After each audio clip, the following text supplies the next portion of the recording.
It is ridiculous condemning this book. It doesn't come out until Thursday. All that has been available to date are snippets published in the Times. I have ordered it and will enjoy reading it. This is because Tim Bauer has a reputation for doing extremely thorough research. Every line will be authenticated. He is a professional journalist, unlike some of the hacks employed to write puff pieces, headed a royal commentator has said. It will be watertight so he can't be intimidated or sued. Meghan won't make any money out of this one. Furthermore, it will make Harry's book idiotic. Author Tom Bauer claims in his no-holds-barred work Revenge, Meghan, Harry and the War Between the Windsors that the Duchess of Sussex ticked off some of Harry's friends for their risque language during a shooting weekend at Sandringham in 2016. In an extract from the new book published in The Sun, Mr. Bauer writes, "Their jokes, involving sexism, feminism and transgender people, ricocheted around the living rooms and dining rooms. She stood up to bigoted wealthy aristocrats even when no one who'd appreciate it was watching. Statements like this really irk me. As if it took some sort of superhuman courage to call out a bunch of halfwits who happen to be members of the wealthy echelons of society. I know no one who would be afraid to speak out. Even to a prince or the queen herself, if he or she thought there was something important to say. That woman, on the other hand, does not speak out so much for principles as to satisfy her own ego, because she loves to flaunt her high status. The halfwits she addressed, however, were right about one thing: Harry was nuts to marry her." The extract continues, "Without hesitation, Meghan challenged every guest whose conversation contravened her values. According to Harry's friends, again and again, she reprimanded them about the slightest inappropriate nuance. Nobody was exempt." Mr. Bauer claims some of Harry's friends raised concerns about Meghan's workers, feeling Harry's world would not be her world.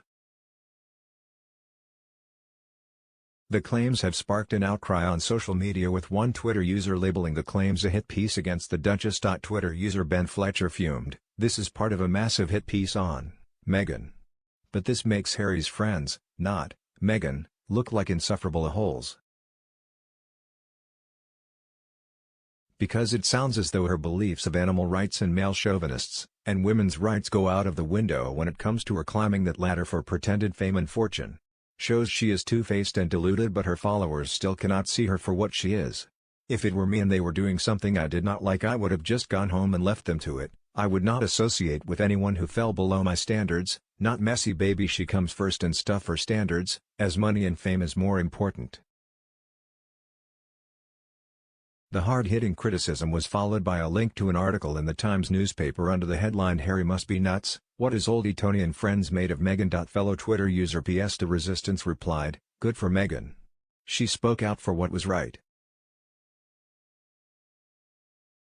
Another Twitter user, Sarah, chimed in, "Meghan Markle knows how to act like a true ally. The Duchess of Sussex has been unapologetically walking the walk. She stood up to bigoted wealthy aristocrats even when no one who'd appreciate it was watching." Fellow Twitter user Facts and 2 Cents Podcast hailed the Duchess in a tweet, commenting, "I have so much respect for Meghan for being her authentic self and not backing down or changing for anyone." Twitter user Cinema even added, "She held a mirror to them and they hated what they saw, but blamed her for it." According to Mr. Bauer's book, Meghan went on to clash again with Harry's friends during a trip to Jamaica in March 2017 to celebrate the marriage of Tom Inskeep. He was the Duke's friend from Eton and was with Harry when he was infamously snapped naked at a party in Las Vegas. Mr. Bauer writes, "Many of the 40 guests at the bash at the Round Hill Hotel, Montego Bay, thought Meghan behaved princessy. This allegedly included complaining about the food and refusing to engage with Harry's friends." The claims came ahead of Prince Harry delivering a major speech in front of the United Nations General Assembly in New York to mark Nelson Mandela International Day. He is expected to speak about the legacy of the late President of South Africa on Monday, July 18, Mr. Mandela's birthday.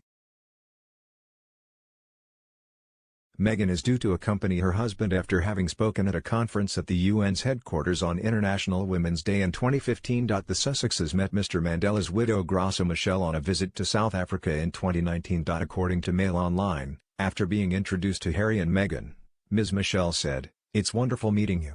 I'm sure we're going to be working together in the future. I can feel the vibe. The Duke and Duchess also met Mr. Mandela's granddaughter Zamaswazi Dlamini Mandela and his former cellmate Andrew Malongani during their trip. The UN speech will be Harry and Meghan's first public appearance since the couple returned to the US from the UK, where they marked the Queen's Platinum Jubilee. Maybe it should have given Meghan some insight into Harry's character, considering how early in the relationship it was at that point. She went ahead and married him anyways. Says more about her social climbing than anything else. She also did her best to isolate him from his friends. In that, she did emulate Diana, who also tried the same thing with Charles.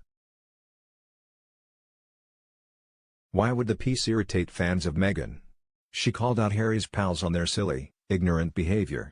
Hopefully, their reaction reflects the fact she made them feel small for such prejudices. Sadly, she went on to detach him from his entire support network because, being a narcissist, she can't bear him to focus on anyone else.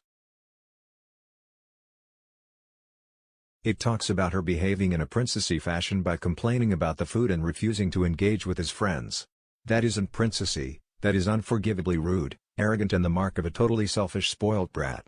Real princesses would be the first to join in, and yes, I have met enough real princesses to be able to say that. For someone who claims to have been raised in poverty, her fussiness and demand for such exacting standards are the last things one would have expected.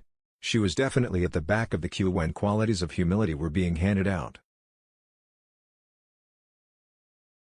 What goes around comes around. Harry and Meghan were happy for Prince Charles to pay $32 million for the wedding and for the Queen to let them use Windsor Castle, but then did the interview whilst his 99-year-old grandfather was in the hospital. Such a self-centered, greedy, narcissus pair. I can't stand them and look forward to reading Tom Boyer's book. As a barrister, he wouldn't chance to print anything that wasn't true. She stood up to bigoted wealthy aristocrats even when no one who'd appreciate it was watching. Really? If she thought that, why did she join them in the first place? She nothing but a cheap family destroyer. She started with her own and moved on to Harry's. As for her background, you only have to look at her family to see that, which is probably why her mother is keeping so quiet. Totally agree. That's why Meghan has been so nervous. She should have saved all the money she has spent on PR, because there is no way of refuting the damaging revelations. Meghan is very fond of suing people. Sow the wind, reap the worldwide. I am not ashamed to say that after the hurt that she caused, she deserves all that is coming her way. Harry's friends probably were boorish like a lot of rich overindulged kids. Unfortunately, they are sent off to expensive boarding schools but have no grounding in normal life. She was never going to try and integrate with them anyway, as she didn't want Harry mixing with his old friends or his family. She just wants her, Harry, and their kids to live the false plastic life in LA. The more they badmouth the people Meghan has dissed in her social climbing, the more stories will come out. So they can defend her all they like, but the truth is out there for all to see.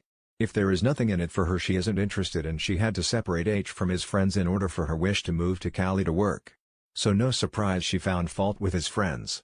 Hopefully, this onslaught from the SS will just encourage more truths to be told.